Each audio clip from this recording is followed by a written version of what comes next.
family real quick. I'm gonna show y'all a story, tell y'all a story. So we were in the kitchen one time cooking. I wasn't cooking dinner, but they were cooking dinner. It was my mom, my grandma, my dad, and myself. And so they own a restaurant. My parents own a restaurant, so they gave me this iPod dock to so they can play Japanese music in the restaurant. So I gave them my iPhone. My mom was like, "Let me, see if it works." And so I put it in, and I put on Big Crit, who is a southern rapper. You feel me? And I put it on, and I'm just like, and I just start dancing, right? And then I'm like, my mom was like, "Turn it down," and I'm like turning it up and shit, and I'm just dancing and shit, right? And then I thought I was about to stop, and the next thing you know, my grandma's like, she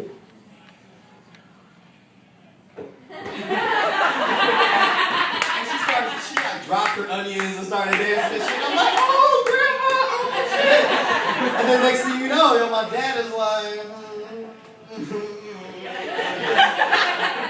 and starts dancing, and I'm like, "Come on, mom, come on, mom." She's like, "No." I'm like, "Come on." She's like, "No." "Oh, okay." She started dancing. That's like my family in a nutshell and shit, right? But my dad is a quiet man, and he appreciates the silence. Yes, sir. And whenever I speak to him in English, he always returns to foreign favor.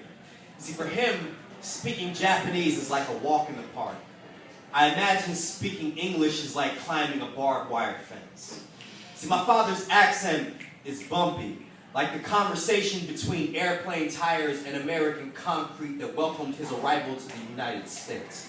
His pronunciation has trouble landing. His tongue knows turbulence. See, my father is a chef. He'll add extra syllables to his sentences like seasoning, something that'll taste better in his mouth. If I ever complain about hunger, he'll tell me to go get the cheeseburger from McDonald's. My father's accent can be an asshole, because my father's accent ain't smooth like my birth certificate. It's the rough edges around my family's grave.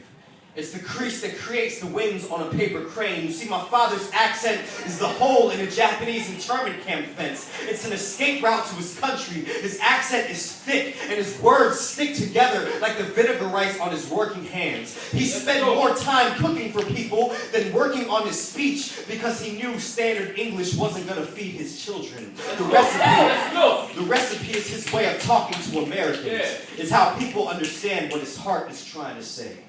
You see, the accent is the mark of an immigrant.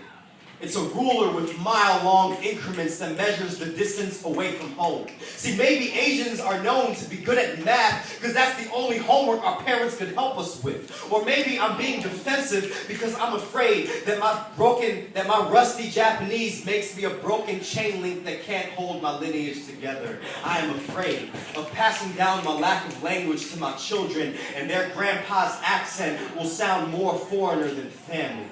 I am selfish, writing poems about Japan when my name is the only word I know how to write in Japanese.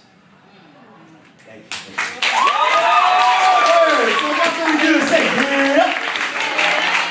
so for all the open minded somebody in this stage, we got a limited time frame, so if you can keep it to one poem, that would be awesome. Y'all start clapping.